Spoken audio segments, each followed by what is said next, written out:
The fall of an empire, the lesson of Byzantium.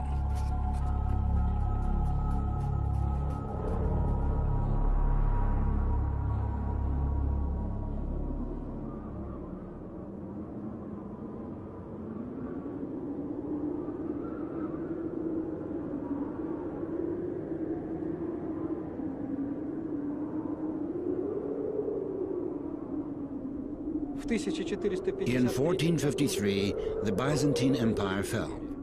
Let us now take a look at how this happened.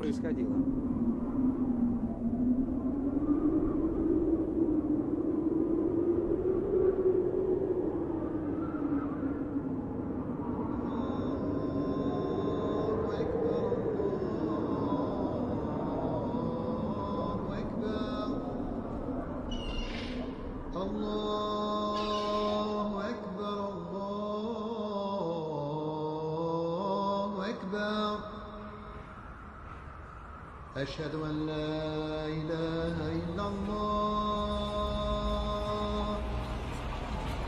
أشهد أن لا إله إلا الله.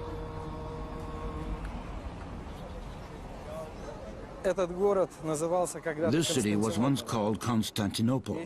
6 centuries ago, it was the capital city of what was, without exaggeration, one of the greatest civilizations in world history, the Byzantine Empire.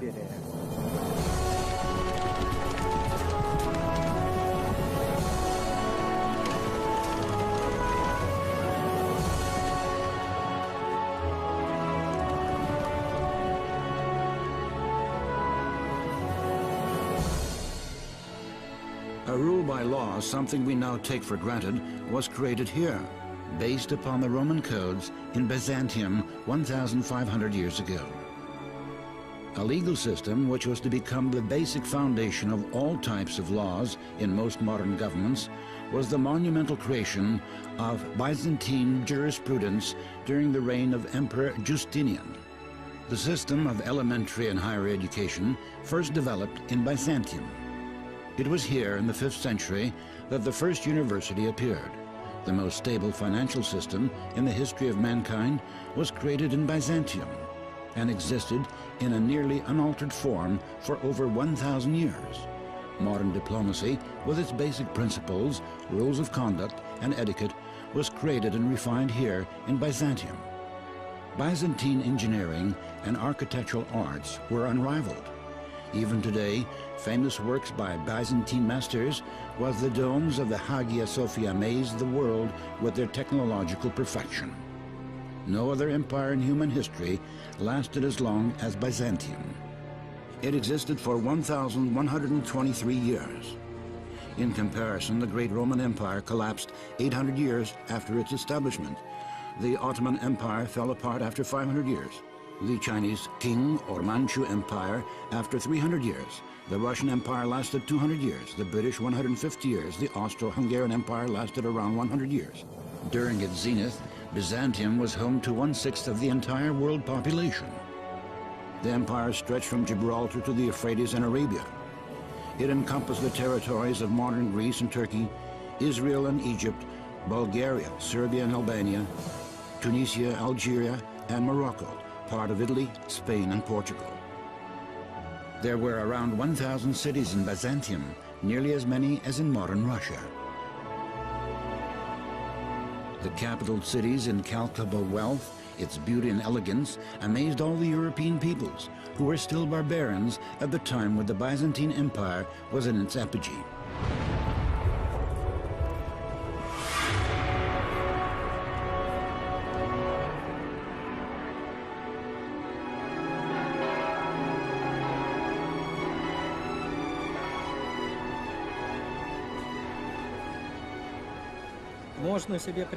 One can only imagine, indeed history records it as such, how crude, ignorant Scandinavians, Germans, Franks, and Anglo-Saxons, whose chief occupation at the time was primitive sacking and pillaging. After arriving from some town like Paris or London, which had populations of some tens of thousands, to this megalopolis of millions, a city of enlightened citizens, scholars, and elegantly dressed youths, crowding imperial universities, dreamt of only one thing: invading and robbing, robbing and invading.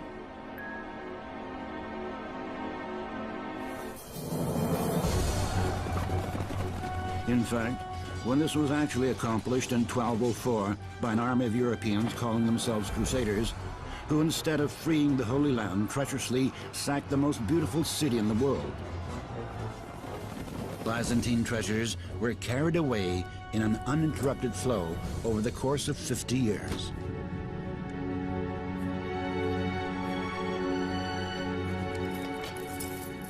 Hundreds of tons of precious coins alone were carried away at a time when the annual budget of the wealthiest European countries was no more than 2 tons of gold.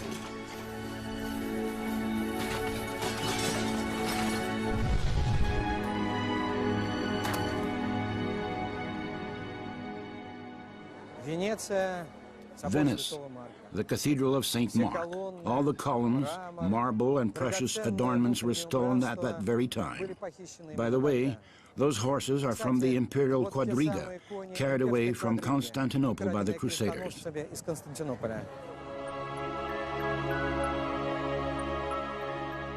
Priceless holy relics and works of art were looted. But even more taken by barbarians from Brussels, London, Nuremberg, and Paris were simply destroyed, melted down into coins, or thrown away like refuse. To this day, the museums of Europe are bursting with stolen Byzantine treasures. But let us take into consideration that only a small portion was actually preserved.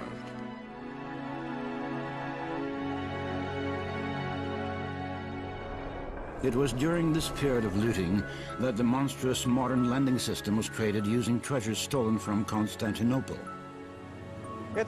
This average-sized city in Italy, Venice, was the New York of the 13th century.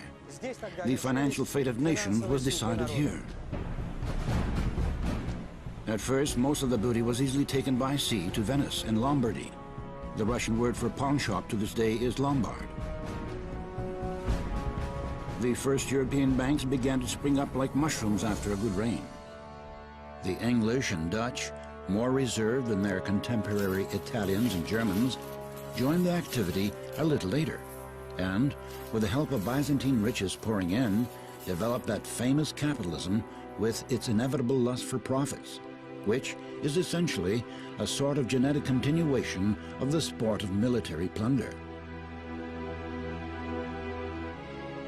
The first significant Jewish capital was amassed as a result of speculation in Byzantine relics.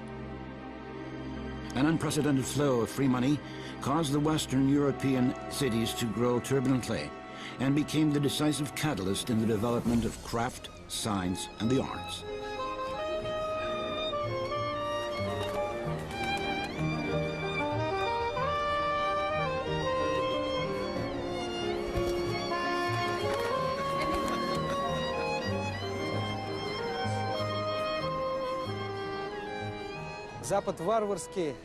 The barbaric West became the civilized West only after it had taken over, seized, destroyed, and swallowed up the Byzantine Empire.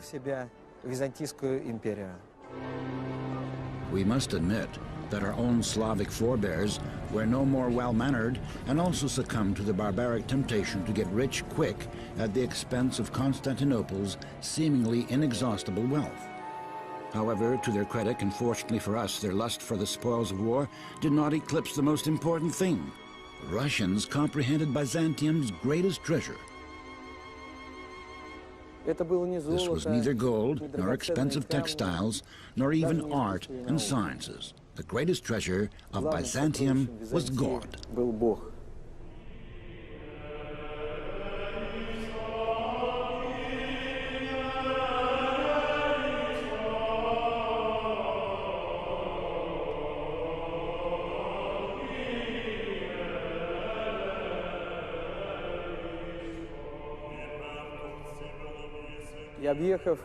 Having traveled the world over in the search of the truth and God, the ambassadors of Grand Prince Vladimir of Russia experienced only in Byzantium that a true relationship between God and man exists, that it's possible for us to have living contact with another world.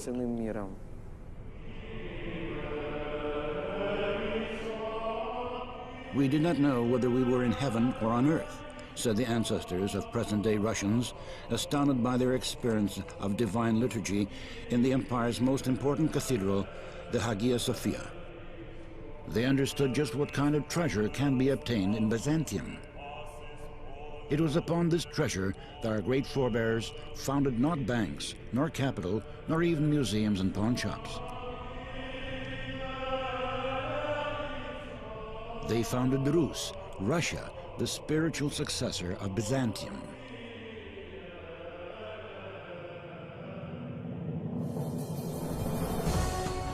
So what made it possible for a nation so great in the arena of world history, with such extraordinary capabilities, to so suddenly begin to lose its life-giving force?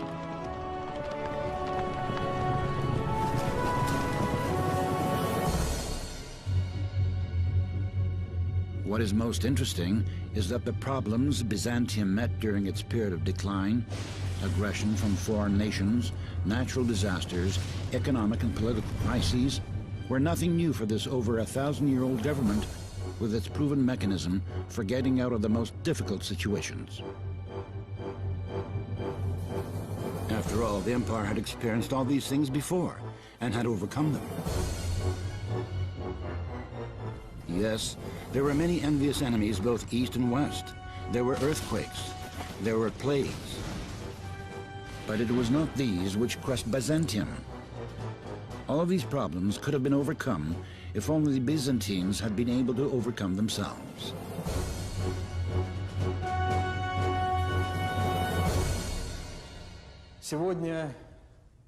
Today, we'll talk about that inner enemy, which appeared within the spiritual depths of Byzantine society and broke the spirit of that great nation, turning it into a helpless victim of those historical challenges which Byzantium was no longer able to answer.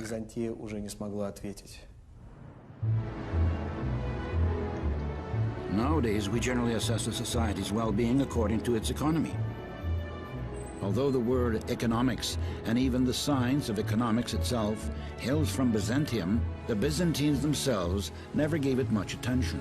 The Byzantine financial economic system underwent several serious crises during the course of history, but the effectiveness of the empire's industry and agriculture generally enabled it to weather the storms. Suffice it to say that for 1,000 years, all international trade was based upon the Byzantine gold coin. But Byzantium could not solve the problem of its government's loss of control over its own finances and the huge ungovernable process of capital flow towards the West, to developing Europe. And this is what finally destroyed its economy. The government dropped all levers of trade and industry, and in the end gave all its trade and industrial resources over to foreign entrepreneurs.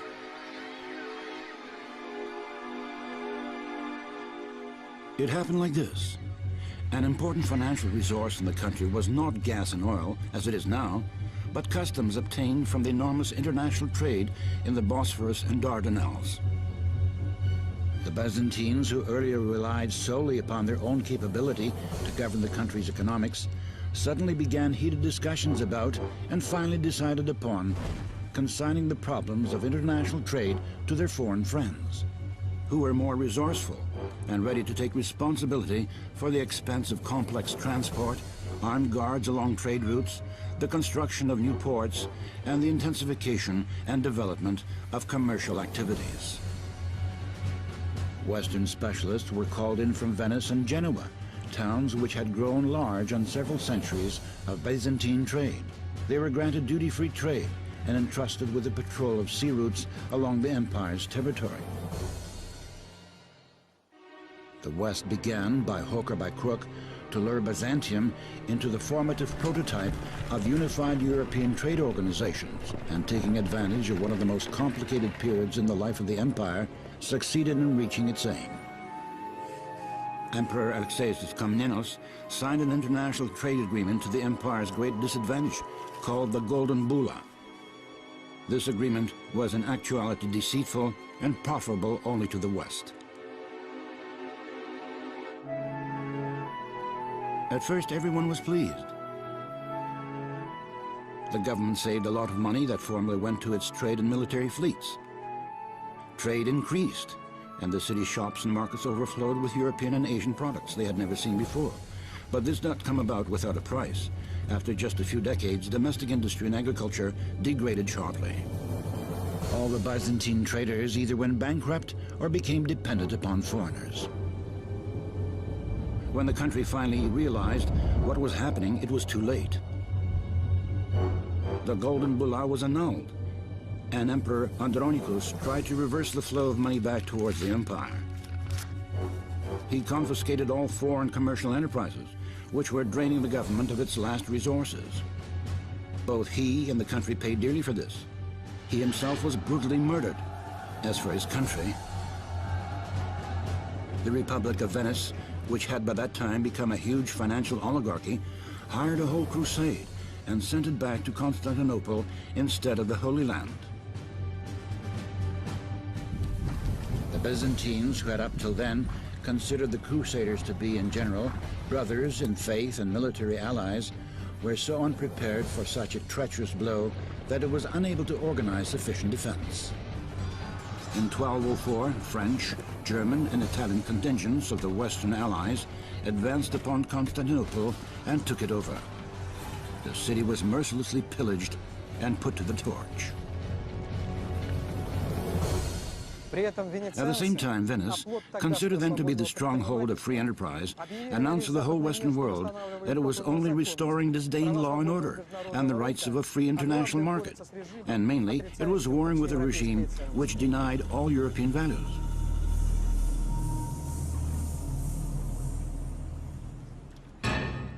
This was the moment when the West began to create an image of Byzantium as a heretical evil empire. As time went by, this image would continually be pulled out for use from Western ideological arsenals. Although Constantinople was recovered 50 years later, Byzantium would never recover from the blow. Meanwhile, foreign traders would retain complete control over both the economy and the Byzantine market.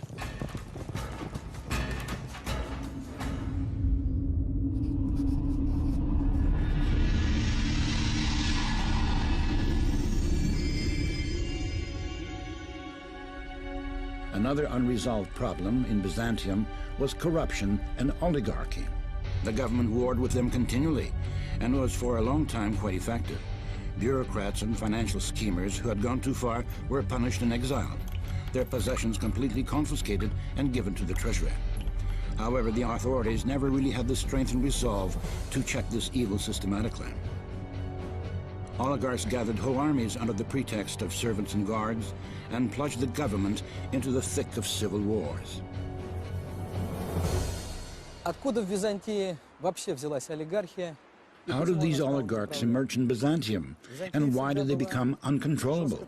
Byzantium had always been a strictly centralized, bureaucratic government. However, this was by no means its weakness, but rather its historical strength. All efforts to combine authority with personal interests were cut off firmly and decisively. However, during one moment in the period of political and administrative reforms, the temptation arose to exchange the old and seemingly awkward bureaucratic machinery for something more effective and flexible, in which the government's role would be limited and relegated to that of an overseer of formal legalities.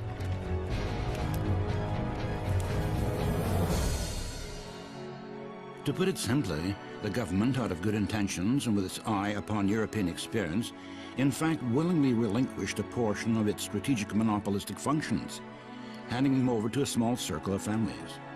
However, contrary to the government's expectations, this new aristocracy it was feeding did not remain long under the control of the bureaucratic apparatus. Resistance continued with alternating success and ended in a serious political crisis, out of which the government could escape only at the price of irreversible concessions to foreigners. We know what happened after this. The oligarchic corruption of the government continued up until the very takeover of Constantinople by the Turks. Incidentally, the oligarchs not only failed to provide the government with money or arms during this final invasion by the Turks, но и расхитили те but even скудные grabbed what средства, little was left in the которые все treasury. еще оставались в казне. When the young Sultan Mehmed took the city, he was shocked at the exorbitant wealth of some citizens, while the city's army was completely lacking. He summoned the richest citizens and asked them a simple question. Why did they not provide any money for the city's protection from the enemy? "We were saving these funds for your Sultanic Majesty," was their flattering answer. Mehmed had them punished immediately in the cruelest manner. Their heads were chopped off and their bodies were thrown to the dogs. Those oligarchs who fled to the west, hoping to hide their capital, were mercilessly fleeced by their Western friends and ended their lives in poverty.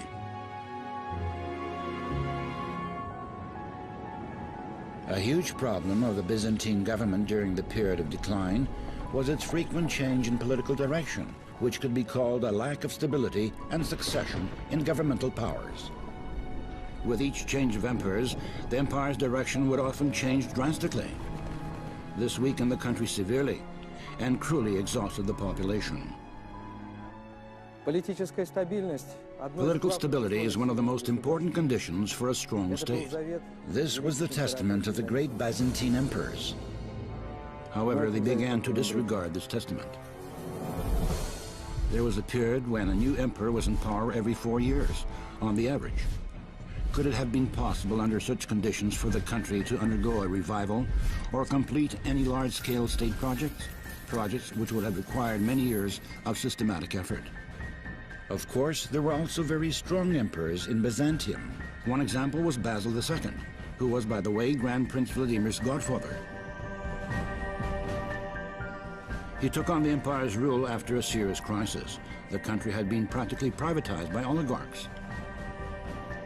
First of all, he took tough measures to enforce a vertical power structure, quelled all surplus movements in outlying territories, and suppressed rebellious governors and oligarchs who were preparing to dismember the empire.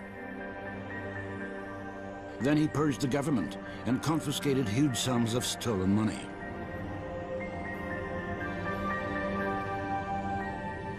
Basil II's strict measures allowed him to build up the state treasury to unprecedented sums. The empire's annual income was 90 tons of gold during his reign. As a comparison, Russia reached such levels only towards the beginning of the 19th century.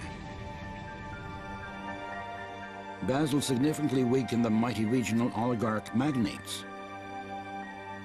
These local sovereigns' influence and power were at times incomparably greater than that of the official governors.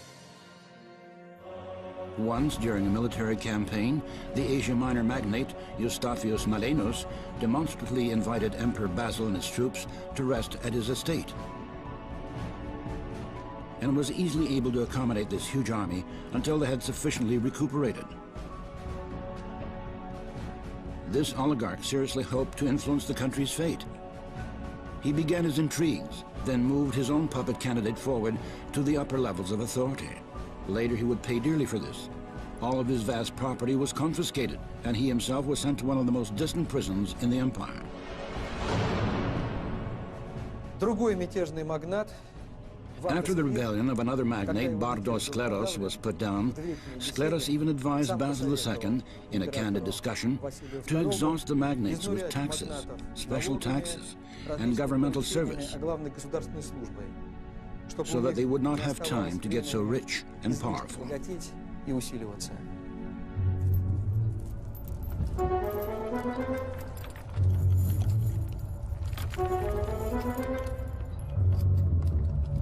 Having restored the verticality of authority in the country, Basil left a sort of stabilization fund to his successor, which was so large that, in the words of Mikhail Psellos, he had to dig new labyrinths in the underground treasury stores.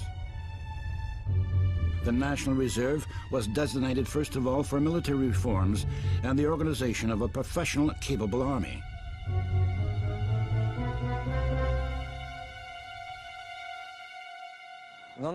Byzantium in general had quite a problem with her successors.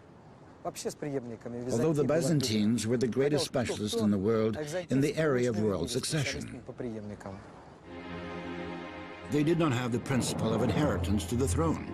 Wishing to ensure that power succeed to a worthy heir, the emperors usually chose one or two candidates and actively drew them into governmental affairs, delegated high and responsible positions in the government to them, and observed them. There was even a system whereby the country would have at one time an emperor and so-called junior emperors, the heirs. This was all very reasonable, but no matter how well they honed the system of succession, in the final analysis it became clear that it was simply the luck of the draw. Василию II не повезло. Basil II was unlucky. Too occupied with governmental affairs, he was unable to prepare a worthy successor, and the throne passed to his natural brother, Constantine VIII. When the new emperor began to feel free, powerful, and fabulously wealthy, he dedicated himself not to governmental affairs, but rather to ecstatic daydreams about accomplishments and glory which were supposed to eclipse those of his brother. The results were sorrowful.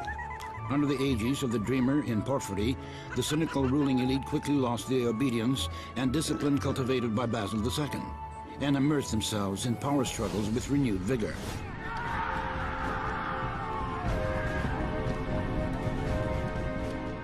Although the oligarchs quickly achieved their aim, it came with a price.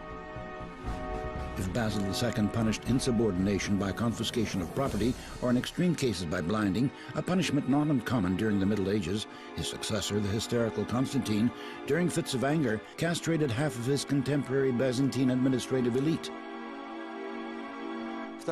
Furthermore, his extravagance eclipsed even that of one of the most dissolute emperors of the country's period of decline, whose nickname was the Drunkard, and like him, in a state of inebriation, entertained the rabble at the city hippodrome, 3 times larger than this Roman Colosseum. The next successor also failed to fulfill expectations. The vertical central power structure began to collapse. The result of a new uprising amongst the clans and elite and the continual reshifting of property was predictably deplorable. Within 50 years, the empire found itself on the brink of destruction. The large stabilizing fund in the hands of inept sovereigns caused more harm than good. This money gained without effort began to work against the country by corrupting society. The same historian, Michiel Psellos, remarked bitterly that the empire grew sick from the misuse and plunder of this money set aside by Basil. The government's body, he wrote, became bloated. Some were gloated with money, others were stuffed to the gills with ranks, and their lifestyle became unhealthy and destructive. The succession of power was a matter of life and death for the empire. When there is stability in succession and development, the country has a future. Without stability, collapse. But the people did not fully understand this and kept demanding various changes. Opportunists and runaway oligarchs also played on these popular moods. They would usually hide somewhere abroad and support various intrigues with the aim of overthrowing this or that emperor who did not suit them, providing for their own man and new reassignments of property.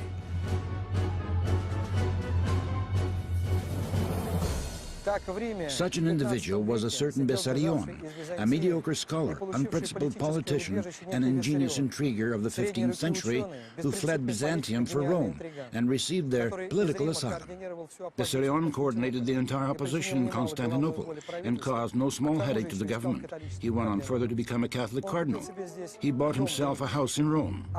After his death, his Western protectors even named a small street on the edge of town after him.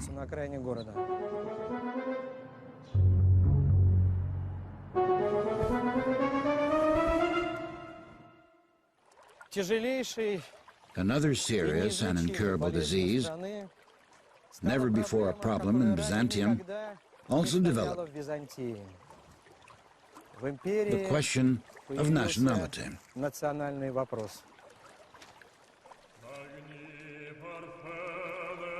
The fact of the matter is that nationality problems in Byzantium really had not existed for many centuries. As the historical, lawful descendants of ancient Rome, which was destroyed by barbarians in the 5th century, the inhabitants of Byzantium called themselves Romans. In a vast empire divided into many nationalities, there was one faith, Orthodox Christianity. The Byzantines literally fulfilled the Christian teaching of a new humanity living in a divine spirit, where there is neither Greek, nor Jew, nor Scyth, as Apostle Paul wrote. This hope preserved the country from the destructive storm of ethnic conflict. It was enough for any pagan or foreigner to accept the Orthodox faith and confirm it indeed in order to become a full member of society.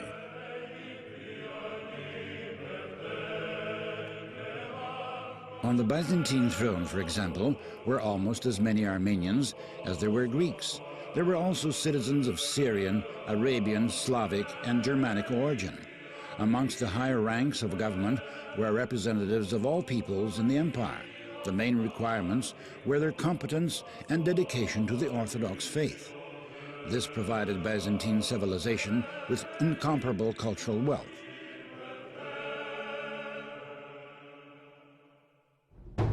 The only foreign elements for the Byzantines were people who were strange to Orthodox morals and to the ancient Byzantine culture and perception of the world. For example, coarse, ignorant, money-grubbing Western Europeans of the time were considered barbarian by the Romans. Emperor Constantine VII, the Purple-born, instructed his son when choosing a bride, "Inasmuch as every nation has its own traditions, laws, and customs, one should unite in matrimony only with one from amongst his own people." In order to understand the emperor's thoughts correctly, we must recall that his great-grandfather was a Scandinavian by the name of Inger. His grandfather was the son of an Armenian man and Slavic woman from Macedonia. His wife was the daughter of an Armenian man and a Greek woman, and his daughter-in-law was the daughter of an Italian king. His granddaughter, Anna, became the wife of Russian Prince Vladimir just after the latter was baptized. The very idea of a nation was actually a European concept, which later in Byzantium evolved into an idea of their own national superiority, or more precisely, of that of the Greeks around whom Byzantium had grown. Europeans lived in smaller states, built upon ethnic principles, for example, France, Germanic countries, and Italian republics. National custom was good and correct for them, but the fact of the matter was that Byzantium was not an ethnic state, but rather a multinational empire, and this was an essential difference. For 100 years, the Byzantines warred with this temptation and did not allow themselves to be broken. "We are all Romans, Orthodox citizens of the new Rome," they proclaimed.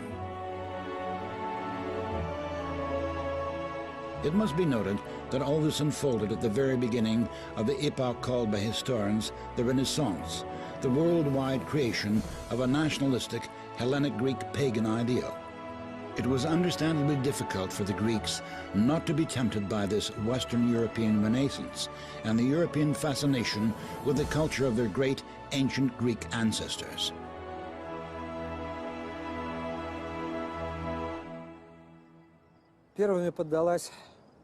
The first to give in were the intelligentsia. The enlightened Byzantines began to sense their Greekness. Nationalistic movements began, then the denial of Christian traditions, and finally, during the reign of Paleologi, the imperial ideal gave way to a narrow, ethnical Greek nationalism. However, this betrayal of the imperial ideal was costly. The nationalistic fever tore the empire apart and was then quickly swallowed up by the neighboring Muslim empire. One apologist for Hellenic nationalism, the liberal scholar Platon, arrogantly wrote to Emperor Manuel II, "We, the people whom you command and govern, are Greeks by descent, as our language and educational heritage testify." Such words would have been unthinkable even a century earlier. However, Platon wrote them on the eve of the fall of Constantinople, in which were living people no longer Roman, but rather Greeks, Armenians, Slavs, Arabs, and Italians, in enmity with one another. Greek arrogance led to the discrediting of Slavs in the empire.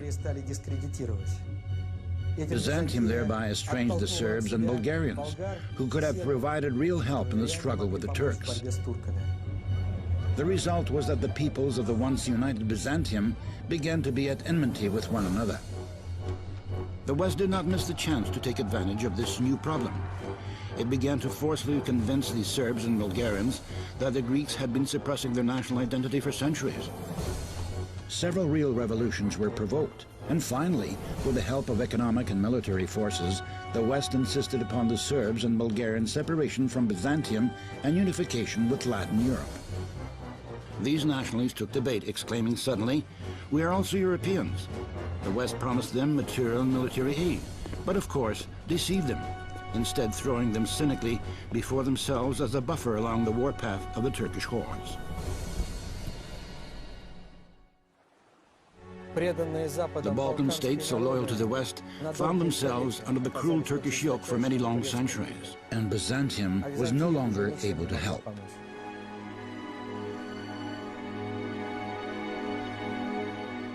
National arrogance thus played a wicked role for the empire.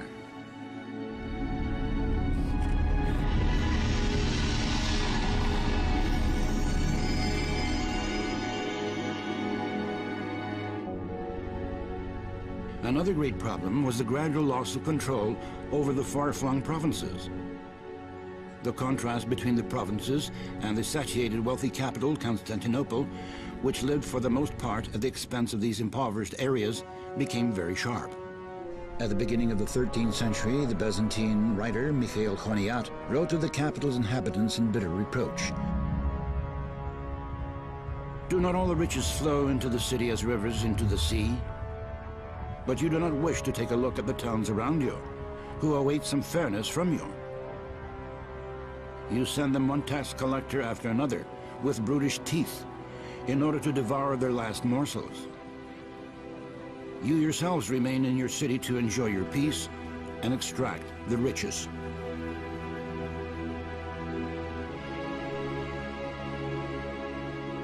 Even the capital city's chief administrator, the Eparch of Constantinople, enjoyed a particular status in the country, and his contemporaries often compared his power with that of the emperor, only without the purple, as they would say.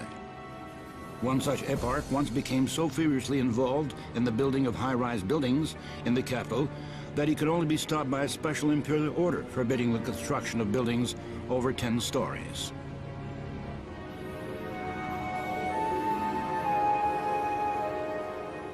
All political, cultural, and social life essentially took place in Constantinople. The government did not wish to notice that a serious imbalance was developing, and the forsaken provinces were becoming more and more decayed. Gradually, the tendency to flee to the center became increasingly marked. Governors of these distant territories also played their deceitful games. Money budgeted and sent to the province was shamelessly expropriated. It would not have been half as bad if this stolen money had gone only towards the enrichment of the governors and their protégés. But the money was often used to create real armies under the guise of peace officers. These battalions were often more capable in battle than the regular army. When the government weakened, the provinces separated. The government watched this process unfold almost helplessly. But the rebellious governors, having freed themselves of central authority, were no longer to remain captivated by their own high hopes. Together with their hapless population, they almost immediately fell prey to the cruel authority of the non-Orthodox. When this happened, the local population was usually destroyed completely, and the region resettled by Turks and Persians. The demographic problem was one of the most serious problems in Byzantium. The empire was gradually inhabited by peoples of a foreign spirit, who firmly supplanted the native Orthodox population. The country's ethnic composition changed visibly. This was, in some ways, an irreversible process, for the birth rate in Byzantium was decreasing. But this was not the worst thing. Something similar had earlier occurred periodically. The catastrophe was that the peoples who were pouring into the empire were no longer becoming Romans, as they once had done, but remained permanently foreign, aggressive, and enemy. Now the newcomers treated Byzantium not as their new homeland, but only as potential property, which should sooner or later come into their own hands.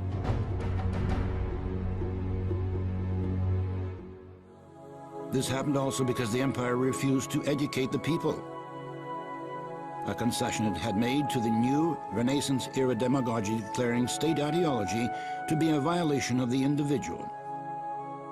However, nature abhors a vacuum. Having voluntarily renounced their thousand-year ideological function of educating and cultivating the people, the Byzantines made way for influences upon the minds and souls of their citizens. Influences which were not so much a promotion of independent and free thinking as they were a form of intentional ideological aggression aimed at destroying the foundations of state and society.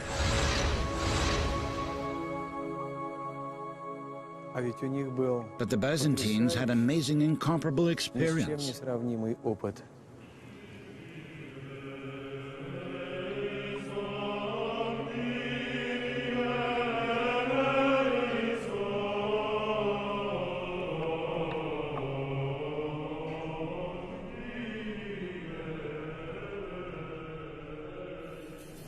The best leaders of the empire were capable of using their vast inheritance, a wealth of experience in governance and subordination.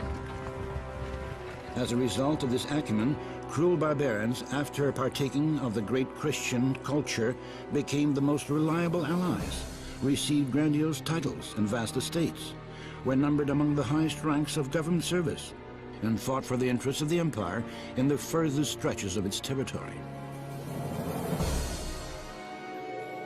As for demographic issues, the eternal headache of any empire, separatism in the outlying areas, the best Byzantine emperors left as inheritance proven methods of solving these issues. For example, creating conditions for the massive resettlement of the inhabitants of centralized areas to the outlying provinces. This would quickly spark an explosion in the birth rate and effectuate an extraordinary adaptability to the new locality in the second generation. However, this wealth of experience was cruelly mocked and criminally disregarded in favor of foreign opinion. And finally, it was irretrievably lost. But just what was this invasive opinion? Whose views did the Byzantines begin to value? Who was able to so influence their minds that they began to commit such suicidal mistakes one after another? It's hard to believe that such enormous reverence and dependence could have developed with regard to the same once barbaric West, which had for centuries so enviously and greedily looked upon Byzantium's wealth, and then coldly and systematically grew fat upon its gradual dissolution.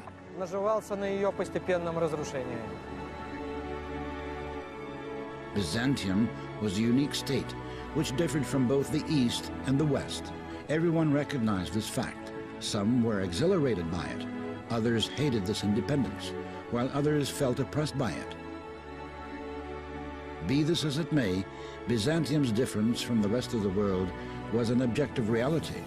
First of all, Byzantium was the only country in the world which stressed over a huge territory between Europe and Asia, and its geography was already a large contributing factor to its uniqueness. It's also a very important fact that Byzantium was a multinational empire by nature, in which the people felt the state to be one of their highest personal treasures. This was entirely incomprehensible to the Western world, where individualism and personal self-will had already been raised to the status of sacred principle.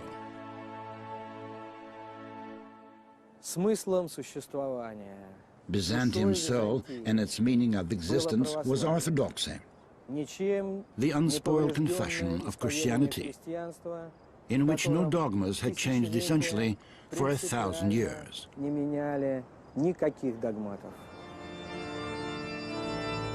The West simply could not endure such demonstrative conservatism, called it undynamic, obtuse, and limited. It finally began with grim fanaticism to demand that Byzantium modernize her whole life in the Western image. First of all, in the religious, spiritual spheres, and then in intellectual and material spheres. With respect to the uniqueness and particularity of Byzantium, the West, despite its occasional raptures over Byzantine civilization, pronounced the sentence: it must all be destroyed, if necessary, together with Byzantium and her spiritual inheritors.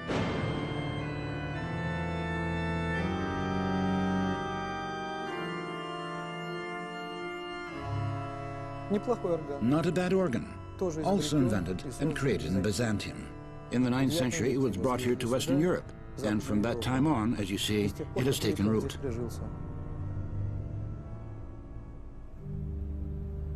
Of course, it's senseless to say that the West was to blame for Byzantium's misfortunes and fall.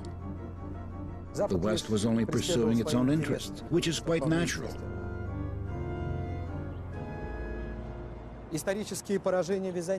Byzantium's historical blows occurred when the Byzantines themselves betrayed their own principles upon which their empire was established. These great principles were simple and known to every Byzantine from childhood: faithfulness to God, to his eternal laws preserved in the Orthodox Church, and fearless reliance upon their own internal traditions and strengths.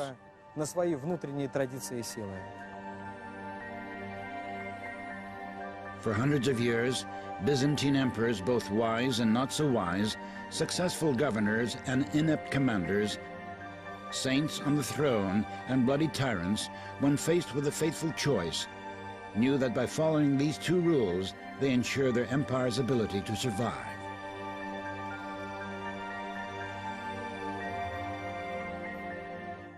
В Священном Писании In the Holy Scriptures, which every Byzantine knew, this is stated very specifically.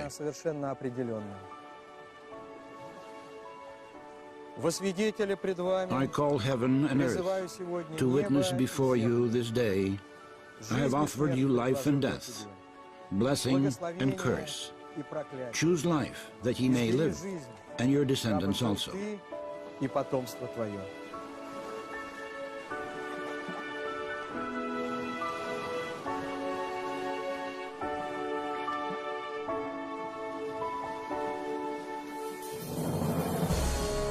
In Byzantium, after the end of the 13th centuries, two parties emerged.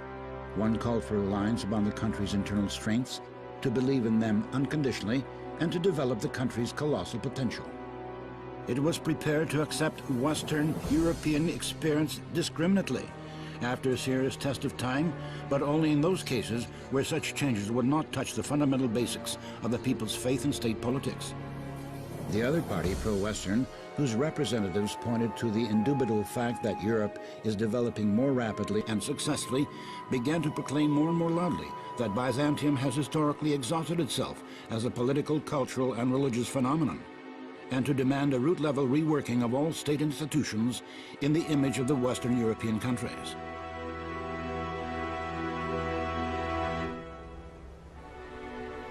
Representatives of the pro-Western party, secretly or more often openly supported by European governments, held an undoubted victory over the imperial traditionalists.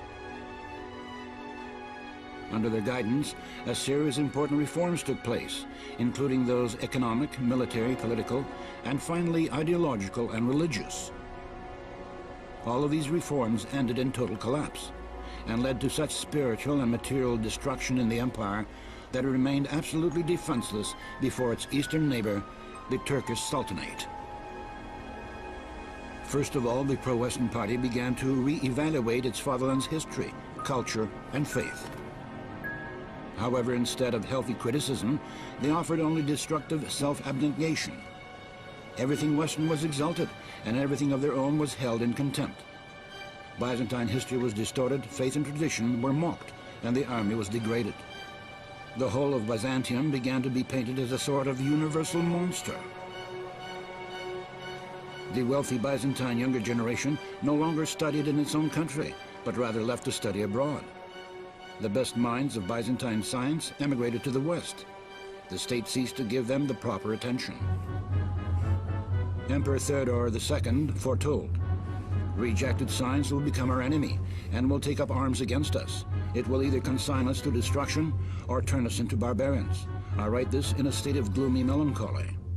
The emperor's presentiment did not deceive him. During the final fatal attack on Constantinople, a brilliant metal-casting scholar, a Hungarian named Urban, offered to create for the emperor large artillery armaments, which could sweep away the Turkish troops. But treasury was empty, and the rich of Constantinople did not give any money. Not having received payments, the insulted Urban offered his services to Sultan Mehmed. The Sultan seized the opportunity, which would give him the capability to destroy the city's invincible walls. He provided unlimited funds and began the project. Finally, the canons of Urban, the best student of the Byzantine ballistic school, decided the empire's fate.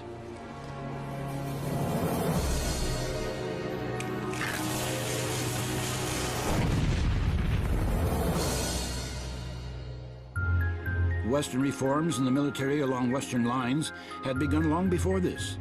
In Byzantium, there had for many centuries existed a proven, although not always effective system called stratiotes, a national regular army with mandatory service from the age of 18.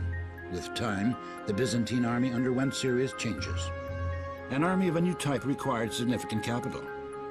The very stabilization fund of Basil II was earmarked precisely for the creation of an effective army.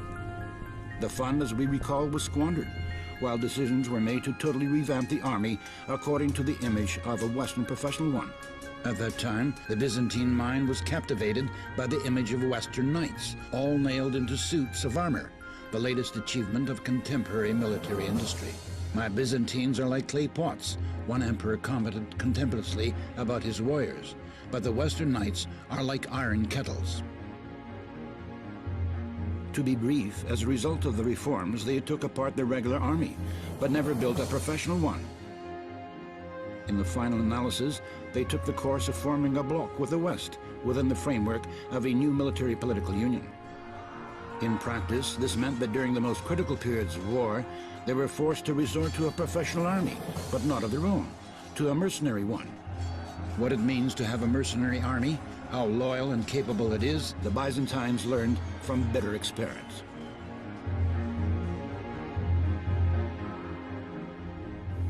Attempting to rely on the West's experience, the state became more and more ineffective.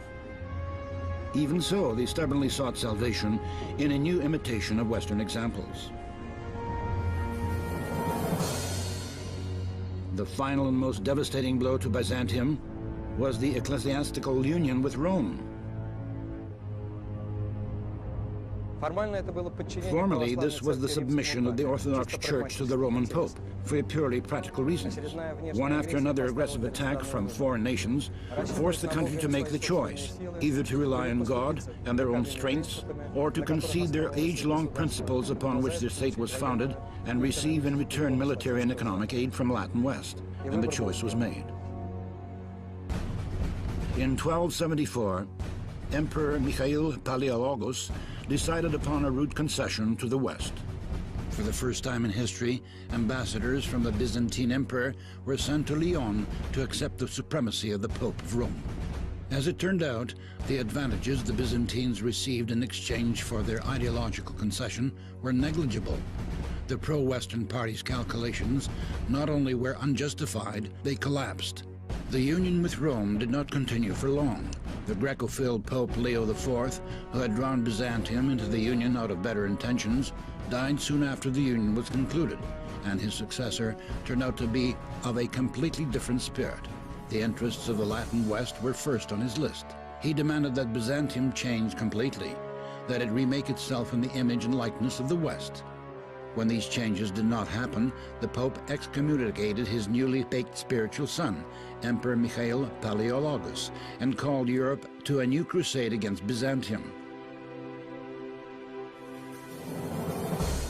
The Orthodox converts to Catholicism were pronounced bad Catholics. The Byzantines were supposed to get the point that the West needed only complete and unconditional religious and political submission. Not only the Pope was to be recognized as infallible, but the West itself as well.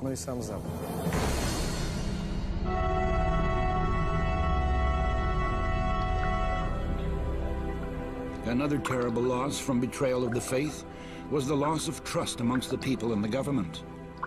The Byzantines were shocked by the betrayal of their highest value, orthodoxy. They saw it was possible for the government to play with the most important thing in life, the truth of the faith.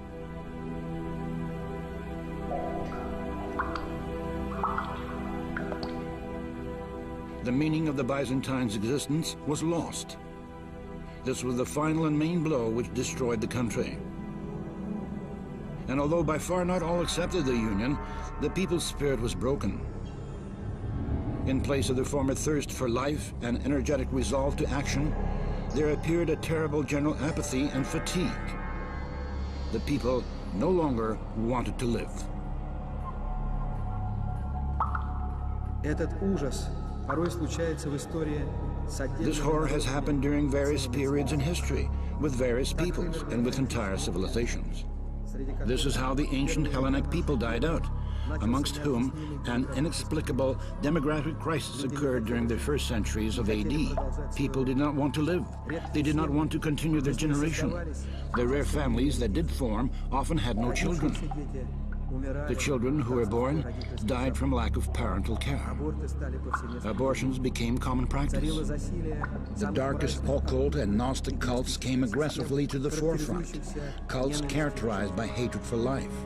Suicide became one of the main causes of death amongst the population. This conscious dying out of a population has been called by science endogenous psychosis of the first third centuries, a mass pathology and loss of meaning for continued existence. Дальнейшего существования.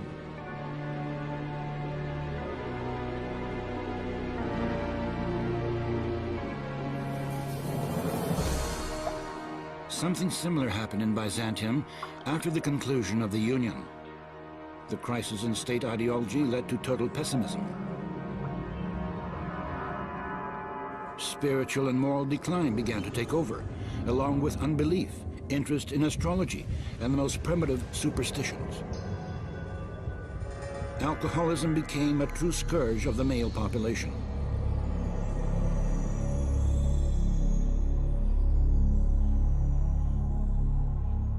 A morbid interest in long-forgotten mysteries of the ancient Greeks arose.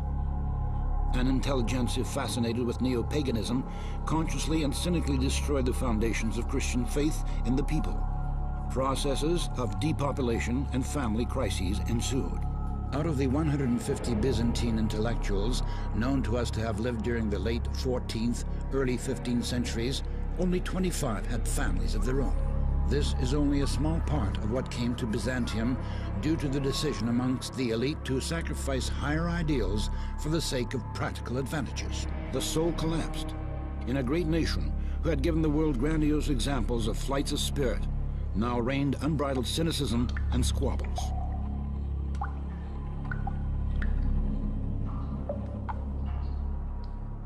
Русский паломник.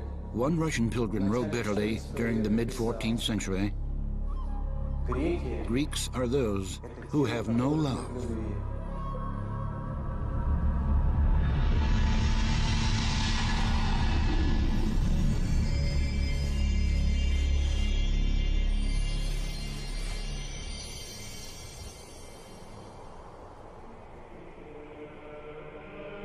The best minds of Byzantium watched with sorrow as the empire gradually died, but no one heeded their warnings.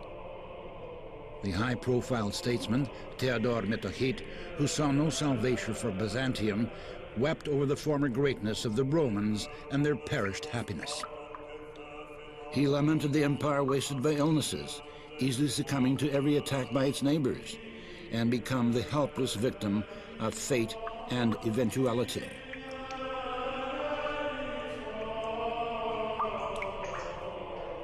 A new union, signed in Florence, in what was now a completely mad hope for help from the West, did not change a thing. For the Byzantines themselves, this was a new moral blow of great magnitude. Now not only the emperor, but even the Holy Patriarch shared the faith of the Latins. However, despite various hierarchs' betrayals, the Orthodox Church stood firm. All were against the union, a Byzantine historian relates. O piteous Romans, monk Gennadios Scholarios wrote prophetically from his reclusion after the signing of the Florentine Union, and 14 years before the fall of Constantinople. Why have you gone astray from the right path? You have departed from the hope in God, and begun to hope in the might of the Franks. Together with the city, in which everything will soon be destroyed, have you apostatized from your piety. Be merciful to me, O Lord. I witness before the face of God that I am not guilty of this. Return, wretched citizens, and think about what you are doing. Together with the captivity which will soon befall us, you have apostatized from your father's inheritance, and begun to confess dishonor. Woe to you, when God's judgment shall come upon you.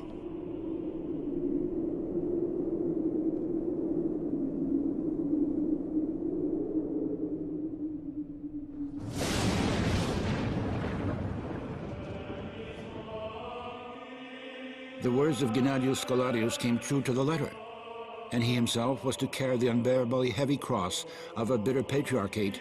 He became the first Orthodox patriarch in Constantinople after its fall to the Turks.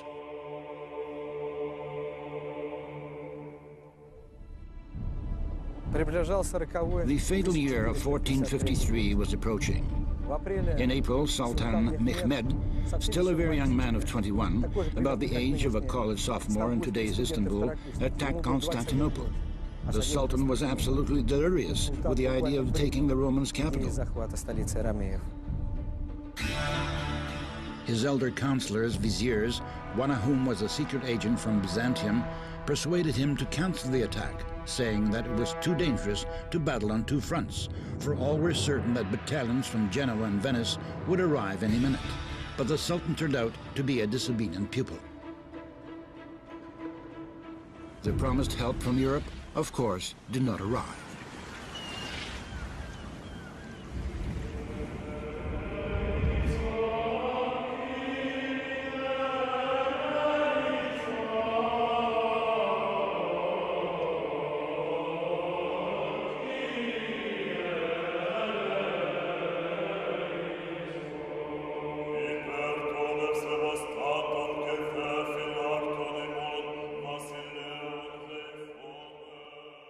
To the party of Westernizers in Constantinople, there was also added a pro-Turkish party.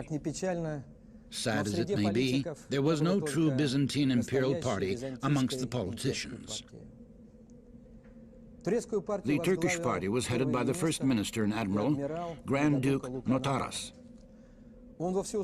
He announced for all to hear that it would be better to see the Turkish Chalma cap ruling in the city than the Latin tiara. A little later, he, the first minister, was to fully experience just what this ruling Turkish Chalma cap was actually like. When Sultan Mehmed II took the city, amidst a general pillage and wild mayhem, he decided to appoint this very Notaras as head of the city. However, when he learned that the Grand Duke had a 14-year-old son of rare beauty, he demanded that the son be first surrendered to his harem of boys. When the shaken Notaras refused, the Sultan commanded that both he and the boy be beheaded. The terrible outcome was unfolding inescapably. O heavenly King, Comforter, Spirit of truth, who art everywhere present and fillest all things, treasury of good gifts and giver of life, come and abide in us, and cleanse us of all impurity, and save our souls, O good one.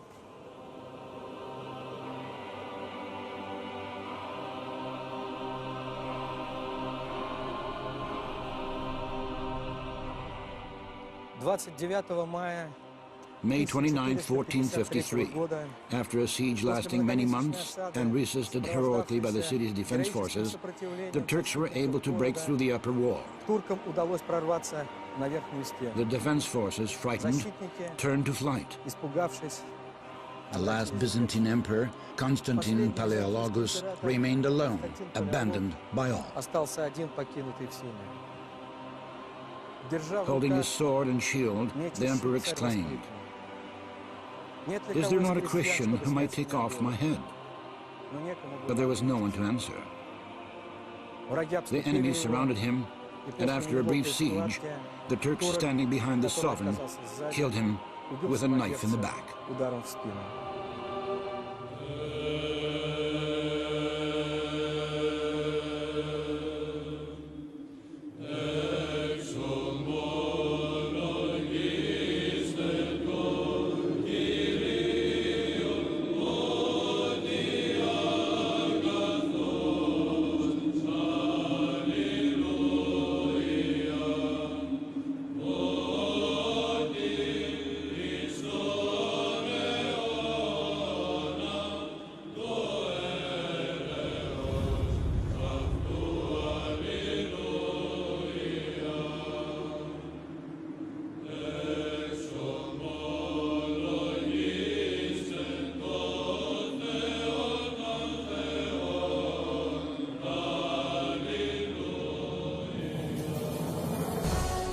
Что еще добавить?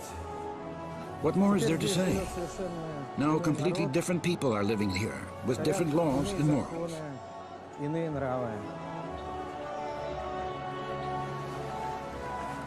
The Byzantine inheritance, foreign to the invaders, was either destroyed or altered at the root. The descendants of those Greeks who were not destroyed by the conquerors were made into second-class citizens in their own land, with no rights for many long centuries.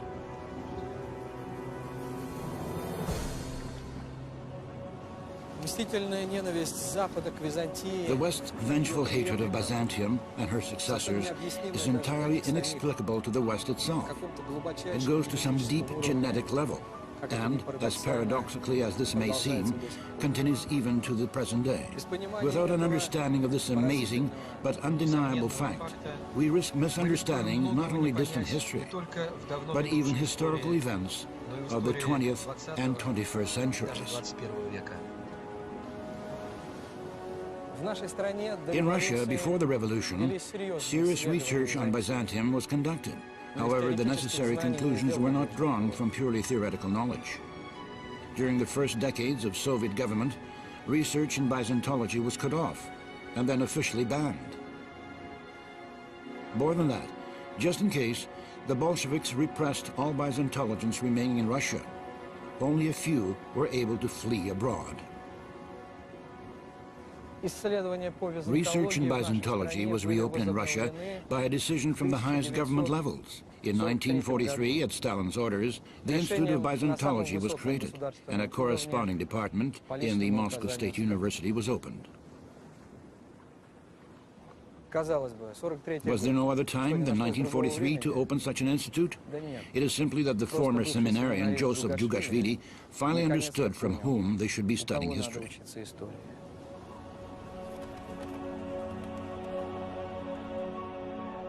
А великий город, And the great city of Constantinople, which had oft-times forgotten the ancient laws of its fathers, for which forgetfulness it did not even preserve its own name, performs, if only its final service, as an instructor to retell the story of its greatness and of the monumental fall of a great empire. Великой империи.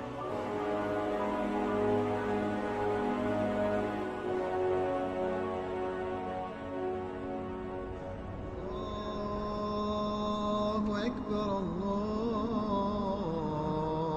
الله أكبر الله